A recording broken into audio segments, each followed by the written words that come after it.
lahat ng bagay galing sa Diyos. Isa lang ang Diyos na pinanggalingan ng lahat ng bagay. Ngayon, wala sa lahat ng tao ang kaalamang yan. So, sa makatwid, maraming tao magkakaroon ng ibang kaalaman kaysa dun sa nakasulat sa Biblia. At isa na nga dyan yung mga Sumerians na ang Diyos nila ay daan-daan. Gaya rin ng mga Grego, marami silang Diyos. Yung mga Romano, marami silang Diyos. Yung mga taga-Asya nung araw, marami rin silang Diyos.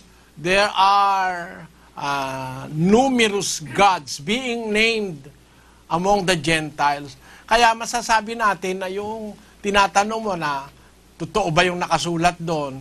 Biblically speaking, kapatid, and speaking of logic, everything should have came from only one. Ang sabi ng Diyos, ako ang pasimula. Ako ang una. Pag sinabi niya, ako ang una, hindi niya sinabing, marami kami na una. Hindi ganon. Ako ang una.